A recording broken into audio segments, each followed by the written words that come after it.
YouTube channel. ಮೊದಲನೆಯದಾಗಿ ಎಲ್ಲರಿಗೂ ಹೊಸ ವರ್ಷದ ಹಾರ್ದಿಕ ಶುಭಾಶಯಗಳು. ಈ ವರ್ಷ ನಿಮ್ಮ ಬಾಳಲ್ಲಿ ಹೊಸತನವನ್ನು ತರಲಿ ಅಂತ ಹಾರೈಸ್ತಾ ನಮ್ಮ ವಿಡಿಯೋನ ಸ್ಟಾರ್ಟ್ ಮಾಡೋಣ ಬನ್ನಿ. ಏನಪ್ಪ ಇವತ್ತಿನ ಸ್ಪೆಷಲ್ ಅಂದರೆ ಮೊಟ್ಟೆ ಕರಿನ ಮಾಡೋದು. ಫಟಾಫಟ್ ಅಂತ 5 ನಿಮಿಷದಲ್ಲಿ ಯಾರು ಬೇಕಾದರೂ ಈ ಎಗ್ ಕರಿನ ಮಾಡ್ಬೋದು. ತುಂಬಾ ಕಡಿಮೆ ಇಂಗ್ರೀಡಿಯೆಂಟ್ಸ್ನ ಬಳಸಿ ಮೊಟ್ಟೆ ಕರಿನ ಹೇಗೆ ಪ್ರಿಪೇರ್ ಮಾಡೋದು ಅಂತ ನೋಡ್ಕೊಂಡು ಬರೋಣ ಬನ್ನಿ.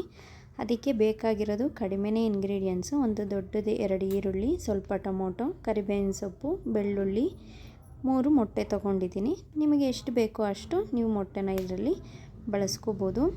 ಈ ಮೊಟ್ಟೆ ಕರಿ ಚಪಾತಿ, ಅನ್ನ, ಮುದ್ದೆಗೆಲ್ಲ ಸೂಪರ್ ಕಾಂಬಿನೇಷನ್ನು. ನೀವೊಂದ್ಸಲ ಟ್ರೈ ಮಾಡಿ, ನೀವು ಖಂಡಿತವಾಗ್ಲೂ ಹೇಳ್ತೀರಾ ತುಂಬಾ ಚೆನ್ನಾಗಿತ್ತಂತ. ನಾನಿಲ್ಲಿ ಒಂದು ಬಾಣಲಿನ ಕಾಯೋಕ್ಕಿಟ್ಟು ಸ್ವಲ್ಪ ಎಣ್ಣೆನ ಸೇರಿಸಿ ಸ್ವಲ್ಪ ಸಾಸಿವೆನ ಸೇರಿಸ್ತಾ ಇದ್ದೀನಿ. ಸಾಸಿವೆ ಎಲ್ಲ ಚಟಪಟ ಅಂತ ಸಿಡಿದ ಮೇಲೆ ಅದಕ್ಕೆ ಒಂದು 4 ರಿಂದ 5 ಬೆಳ್ಳುಳ್ಳಿ ಹೆಸಳನ್ನು ಜಜ್ಜಿ ಸೇರಿಸ್ಕೊತಾ ಇದ್ದೀನಿ. ಇದರಿಂದ ರುಚಿ ತುಂಬಾ ಚೆನ್ನಾಗಿ ಬರುತ್ತೆ. ನಂತರ ನೀವು ಕರಿಬೇವಿನ ಸೊಪ್ಪನ್ನ ಚಿಕ್ಕದಾಗಿ ಕಟ್ ಮಾಡಿ ಹಾಕ್ಕೊಳ್ಳಿ. ಇದರಿಂದ ಮೊಟ್ಟೆ ಕರಿ ತಿನ್ನುವಾಗ ಒಂದು ಸ್ಪೆಷಲ್ ಫ್ಲೇವರ್ ಬರುತ್ತೆ, ನಿಮಗೆ ತುಂಬಾ ಚೆನ್ನಾಗಿ ಅನಿಸುತ್ತೆ. ಸೊ ಹಾಗಾಗಿ ಇದೆಲ್ಲ ಫ್ರೈ ಆದಮೇಲೆ ಈಗ ಒಂದು 2 ಈರುಳ್ಳಿನ ಚಿಕ್ಕದಾಗಿ ಕಟ್ ಮಾಡ್ಕೊಂಡಿದ್ದೀನಿ. ಅದು ಸ್ವಲ್ಪ ಟ್ರಾನ್ಸ್ಪರೆಂಟ್ ಆಗೋವರೆಗೂ ನೀವು ಚೆನ್ನಾಗಿ ಫ್ರೈ ಮಾಡ್ಕೋಬೇಕು. ಈರುಳ್ಳಿಗೆ ಸ್ವಲ್ಪ ಉಪ್ಪನ್ನ ಸೇರಿಸ್ಕೊಳ್ಳಿ, ಇದರಿಂದ ರುಚಿ ಚೆನ್ನಾಗಿರುತ್ತೆ. ಸೊ ಹಾಗಾಗಿ ಈ ರೀತಿ 2 ನಿಮಿಷ ಚೆನ್ನಾಗಿ ಈರುಳ್ಳಿನ ಕೈ ಆಡಿಸ್ಕೊಂಡ್ಮೇಲೆ ನೀವು ಹೆಚ್ಚಿಟ್ಕೊಂಡಿರೋ ಟೊಮೊಟೊನ ಸೇರಿಸ್ಕೊಳ್ಳಿ. ಇಲ್ಲಿ ನಿಮಗೆ ಹುಳಿಗೆ ತಕ್ಕಷ್ಟು ಟೊಮೊಟೊನ ನೀವು ಸೇರಿಸ್ಕೋಬೋದು. ನಾನಿಲ್ಲಿ 2 ಟೊಮೊಟೊ ಹಣ್ಣನ್ನು ಸೇರಿಸ್ಕೊಂಡಿದ್ದೀನಿ. ಕಾಯಿ ಇರೋ ಅಂಥ ಟೊಮೊಟೊ ಹಣ್ಣನ್ನು ಸೇರಿಸ್ಬೇಡಿ, ಯಾಕಂದರೆ ಅದು ಹದ ಚೆನ್ನಾಗಿ ಬರಲ್ಲ. ಈ ರೀತಿ ಹಣ್ಣಾಗಿರೋ ಟೊಮೊಟೊನೇ ನೀವು ಸೇರಿಸ್ಕೋಬೇಕು. ಈ ರೀತಿ ಹಣ್ಣಾಗಿರೋ ಟೊಮೊಟೊನ ಹಾಕ್ಕೊಂಡು ಅದಕ್ಕೆ ಸ್ವಲ್ಪ ಮೇಲ್ಗಡೆ ಉಪ್ಪನ್ನ ಹಾಕಿ, ಯಾಕಂದರೆ ಟೊಮೊಟೊ ತುಂಬ ಬೇಗನೆ ಸ್ಮ್ಯಾಶ್ ಆಗುತ್ತೆ. ಸೊ ಹಾಗಾಗಿ ಈ ರೀತಿ ಟೊಮೊಟೊನ ಸೇರಿಸಿದ್ಮೇಲೆ ಹೈ ಫ್ಲೇಮಲ್ಲಿಟ್ಟು ಹಾಗೆ ಚೆನ್ನಾಗಿ ಕೈ ಆಡ್ತಾ ಇರಿ. ಇದರಿಂದ ಟೊಮೊಟೊ ಬೇಗನೆ ಸ್ಮ್ಯಾಶ್ ಆಗುತ್ತೆ. ನಾವು ಇಲ್ಲಿ ಟೊಮೊಟೊನ ಎಷ್ಟು ಸ್ಮ್ಯಾಶ್ ಮಾಡ್ತೀವಿ, ಮೊಟ್ಟೆ ಕರಿ ರುಚಿ ಅಷ್ಟೇ ಚೆನ್ನಾಗಿ ಬರುತ್ತೆ. ಸೊ ಹಾಗಾಗಿ ನೀವೆಲ್ಲೂ ಇದನ್ನು ಕೈ ಆಡದೆ ಬಿಡಬೇಡಿ, ಯಾವಾಗಲೂ ಕೈ ಆಡ್ತಾನೇ ಇರಬೇಕು. ನೀವು ಬೇಕಂದರೆ 1-2 ರಿಂದ 3 ನಿಮಿಷ ಸ್ವಲ್ಪ ಸ್ಮ್ಯಾಶ್ ಆದಮೇಲೆ 1-2 ರಿಂದ 3 ನಿಮಿಷ ಹೈ ಫ್ಲೇಮಲ್ಲಿ ಇದನ್ನು ಮುಚ್ಚಿಟ್ಟು ಬೇಯಿಸ್ಕೊಳ್ಳಿ. ಆಗ ಟೊಮೊಟೊ ಚೆನ್ನಾಗಿ ಬೇಯುತ್ತೆ. ಟೊಮೊಟೊ ಬೆಂದಿದೆ ಅಂತ ಹೇಗೆ ಗೊತ್ತಾಗುತ್ತೆ ಅಂದರೆ ಅದು ಚೆನ್ನಾಗಿ ಬಂದು ಸ್ಮೂತ್ ಆಗಿರಬೇಕು, ಹಾಗೆ ಸುತ್ತ ಎಣ್ಣೆ ಬಿಟ್ಕೊಂಡಿರಬೇಕು. ನೋಡಿ ಹೈ ಫ್ಲೇಮಲ್ಲಿ ಈಗ ಟೊಮೊಟೊ ಹೇಗೆ ಬೇಯ್ತಾ ಇದೆ ಅಂತ. ಈ ರೀತಿಯಾಗಿ ನೀವು ಬೇಯಿಸ್ಕೊಳ್ಳೋದ್ರಿಂದ ಟೊಮೊಟೊ ಬೇಗನೆ ಸ್ಮ್ಯಾಶ್ ಆಗುತ್ತೆ. ನೋಡಿದ್ರಲ್ಲ ಎಷ್ಟು ಬೇಗ ಟೊಮೊಟೊ ತುಂಬ ಸ್ಮ್ಯಾಶ್ ಆಗ್ತಾಯಿದೆ ಅಂತ. ನೀವು ಅದೇ ರೀತಿ ಕಾಯಿ ಟೊಮೊಟೊ ಅಂದರೆ ಸ್ವಲ್ಪ ಹಣ್ಣಾಗಿರೋದು ಅಥವಾ ಸ್ವಲ್ಪನೇ ಕಾಯಿ ಥರ ಇಲ್ಲ ಅರ್ಧ ಕಾಯಿ ಥರ ಇರೋ ಟೊಮೊಟೊ ಹಣ್ಣನ್ನು ಸೇರಿಸಿದ್ರೆ ಅಷ್ಟು ರುಚಿಯಾಗಿ ಬರಲ್ಲ ಎಗ್ ಕರಿ. ಯಾವುದೇ ಸಾಂಬಾರು ಮಾಡಬೇಕಾದ್ರೂ ಅಷ್ಟೇ ಟೊಮೊಟೊ ಹಣ್ಣಾಗಿದ್ರೇ ತುಂಬ ಚೆನ್ನಾಗಿ ಬರುತ್ತೆ. ನೋಡಿ ನಾನಿಲ್ಲಿ 1-2 ರಿಂದ 3 ನಿಮಿಷ ಹೈ ಫ್ಲೇಮಲ್ಲಿಟ್ಟು ಟೊಮೊಟೊನ ಬೇಯಿಸ್ಕೊಂಡಿದ್ದೀನಿ. ತುಂಬ ಚೆನ್ನಾಗಿ ಸ್ಮ್ಯಾಶ್ ಆಗಿ ಬೆಂದಿದೆ ಇದು. ನೋಡಿದ್ರಲ್ಲ ಸುತ್ತ ಹೇಗೆ ಎಣ್ಣೆ ಬಿಟ್ಕೊಂಡಿದೆ ಅಂತ. ಈ ರೀತಿ ಆದಾಗ ನಿಮಗೆ ಗೊತ್ತಾಗುತ್ತೆ ಟೊಮೊಟೊ ಮತ್ತು ಈರುಳ್ಳಿ ತುಂಬ ಚೆನ್ನಾಗಿ ಒಂದಕ್ಕೊಂದು ಹೊಂದ್ಕೊಂಡು ಎಣ್ಣೆನ ಬಿಟ್ಕೊಂಡಿದೆ. ಈ ಟೈಮಲ್ಲಿ ನಾವು ಸಾಂಬಾರು ಪುಡಿನ ಸೇರಿಸ್ಕೊಳ್ಳೋಣ. ನಾವಿಲ್ಲಿ ಮನೇಲೇ ಮಾಡಿರೋ ಅಂಥ ಸಾಂಬಾರು ಪುಡಿನ ಸೇರಿಸ್ತಾ ಇದ್ದೀನಿ. ಇಲ್ಲಿ ನಿಮಗೆ ರುಚಿಗೆ ಹೇಗೆ ಬೇಕೋ ಹಾಗೆ ನೀವು ಸೇರಿಸ್ಕೋಬೋದು. ನಾನಿಲ್ಲಿ ಒಂದು 3 ರಿಂದ 4 ಟೇಬಲ್ ಸ್ಪೂನಷ್ಟು ಸಾಂಬಾರು ಪುಡಿನ ಇದಕ್ಕೆ ಸೇರಿಸ್ಕೊಂಡು ಚೆನ್ನಾಗಿ ಈರುಳ್ಳಿ ಟೊಮೊಟೊ ಜೊತೆನೇ ಫ್ರೈ ಮಾಡ್ಕೊತಾ ಇದ್ದೀನಿ.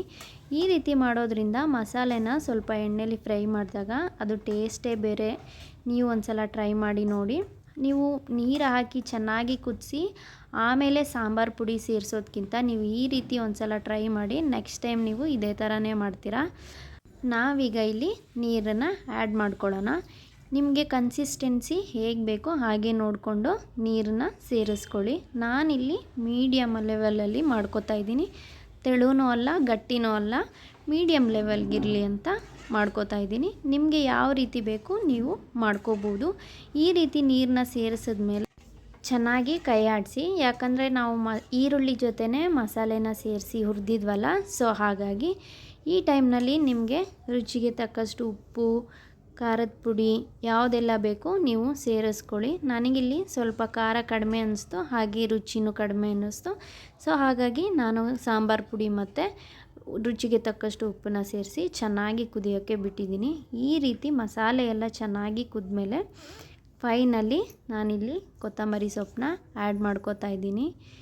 ಈ ಟೈಮಲ್ಲಿ ನೀವು ಕೊತ್ತಂಬರಿ ಸೊಪ್ಪನ್ನ ಸೇರಿಸೋದ್ರಿಂದ ಅದ್ರ ಫ್ಲೇವರು ತುಂಬಾ ಚೆನ್ನಾಗಿ ಬರುತ್ತೆ. ನಾವು ಮೊಟ್ಟೆನ ಹಾಕಿದಾಗ ಅದು ಚೆನ್ನಾಗಿ ಅಬ್ಸರ್ವ್ ಮಾಡ್ಕೊಳ್ಳುತ್ತೆ. ಸೊ ಹಾಗಾಗಿ ನೋಡಿ, ಮಸಾಲೆ ಎಲ್ಲ ಬೆಂದ ಮೇಲೆ ಓಕೆ ಸಾಂಬಾರು ರೆಡಿ ಆಗಿದೆ ಇನ್ನೇನು ಅಂತ ಅನಿಸೋ ಟೈಮಲ್ಲಿ ನೀವು ಮೊಟ್ಟೆನ ಹಾಕೋಬೇಕು. ನಿಮಗೆ ಎಷ್ಟು ಮೊಟ್ಟೆ ಬೇಕಾದರೂ ನೀವು ಸೇರಿಸ್ಕೋಬೋದು. ನಾನಿಲ್ಲಿ 3 ಮೊಟ್ಟೆನ ಹಾಕಿ ಒಂದು 5ರಿಂದ 10 ನಿಮಿಷ ಲೋ ಫ್ಲೇಮಲ್ಲಿ ಇದನ್ನು ಮುಚ್ಚಿ ಹಾಗೆ ಬೇಯೋಕೆ ಇಟ್ಬಿಡೋಣ. ಯಾಕಂದರೆ ನೀವು ಹೈ ಫ್ಲೇಮಲ್ಲೆಲ್ಲ ಬೇಯಿಸೋಕೆ ಹೋಗಬೇಡಿ. ಲೋ ಫ್ಲೇಮಲ್ಲಿ ಬೇಯಿಸೋದ್ರಿಂದ ಮೊಟ್ಟೆ ಎಲ್ಲೂ ಒಡ್ಕೊಳ್ಳಲ್ಲ, ತುಂಬ ಚೆನ್ನಾಗಿ ಬರುತ್ತೆ. ಹಾಗೆಯೇ ಅದು ಸಾಂಬಾರನ್ನೆಲ್ಲ ಚೆನ್ನಾಗಿ ಹೀರ್ಕೊಳ್ಳುತ್ತೆ. ನೋಡಿ, ನಾನೀಗ ಒಂದು 10 ನಿಮಿಷ ಆದಮೇಲೆ ತೆಗಿತಾ ಇದ್ದೀನಿ. ನೋಡಿದ್ರಲ್ಲ, ಮೊಟ್ಟೆ ಸ್ವಲ್ಪನೂ ಒಡ್ಕೊಂಡಿಲ್ಲ, ತುಂಬ ಚೆನ್ನಾಗಿ ಬರ್ತಾಯಿದೆ. ನೀವು ಈ ಥರ ಮೊಟ್ಟೆ ತೆಗೆಯುವಾಗ ಸ್ವಲ್ಪ ಕೇರ್ಫುಲ್ಲಾಗಿ ತೆಗೀರಿ, ಯಾಕಂದರೆ ಅದು ಒಡೆದೋಗೋ ಚಾನ್ಸಸ್ ಇರುತ್ತೆ. ಸೊ ಹಾಗಾಗಿ ಸ್ವಲ್ಪ ಲೋ ಫ್ಲೇಮಲ್ಲಿ ಇಟ್ಕೊಂಡು ನೀವು ಚೆನ್ನಾಗಿ ಕುಕ್ ಮಾಡಿ. ಈ ರೀತಿ ಮೊಟ್ಟೆ ಸುಲಭವಾಗಿ ಉಂಡೆ ಆಕಾರದಲ್ಲಿ ಸಿಗ್ತಾ ಇದೆ ಅಂದಾಗ ಇದನ್ನು ನೀವು ಹೈ ಫ್ಲೇಮಲ್ಲಿಟ್ಟು 1-2ರಿಂದ 3 ನಿಮಿಷ ಚೆನ್ನಾಗಿ ಕುದಿಸ್ಕೊಳ್ಳಿ. ಈ ರೀತಿ ಮಾಡೋದ್ರಿಂದ ಎಗ್ ಕರಿ ಸ್ವಲ್ಪ ಗ್ರೇವಿ ಟೈಪಲ್ಲಿ ಚೆನ್ನಾಗಿ ಬರುತ್ತೆ. ನೋಡೋಕ್ಕೂ ಚೆನ್ನಾಗಿರುತ್ತೆ, ತಿನ್ನೋಕ್ಕೂ ಚೆನ್ನಾಗಿರುತ್ತೆ. ಬೇಗನೆ ಈ ರೆಸಿಪಿನ ನಾವು ಮಾಡ್ಕೋಬೋದು. ಕಡಿಮೆ ಇಂಗ್ರೀಡಿಯೆಂಟ್ಸ್ ಆದ್ರೂ ಟೇಸ್ಟ್ ಅಂತೂ ಅಷ್ಟೇ ಸಖತ್ತಾಗಿರುತ್ತೆ. ನೀವು ಈ ರೆಸಿಪಿನ ಒಂದ್ಸಲ ಟ್ರೈ ಮಾಡಿ ನೋಡಿ. ಕಾಂಬಿನೇಷನ್ಗೆ ನೀವು ಚಪಾತಿ, ಬಿಸಿ ಬಿಸಿ ಅನ್ನ, ಮುದ್ದೆ ಜೊತೆ ತಿಂತಾಯಿದ್ರೆ ಆಹಾ ಸೂಪರ್ ಟೇಸ್ಟು. ನೀವು ಒಂದ್ಸಲ ಟ್ರೈ ಮಾಡಿ, ಹೇಗೆ ಬಂತು ಅಂತ ನನಗೆ ಕಮೆಂಟ್ ಮಾಡ್ತೀರಾ ಅಲ್ಲ. ಮತ್ತೆ ಸಿಗೋಣ ಮುಂದಿನ ವಿಡಿಯೋದಲ್ಲಿ. Thanks for watching, lots of love. ಹಾಗೆ ನಮ್ಮ ಚಾನಲ್ನ ಸಬ್ಸ್ಕ್ರೈಬ್ ಮಾಡಿ, ಶೇರ್ ಮಾಡಿ, ಲೈಕ್ ಮಾಡಿ, ಕಮೆಂಟ್ ಮಾಡಿ. ಬಾಯ್.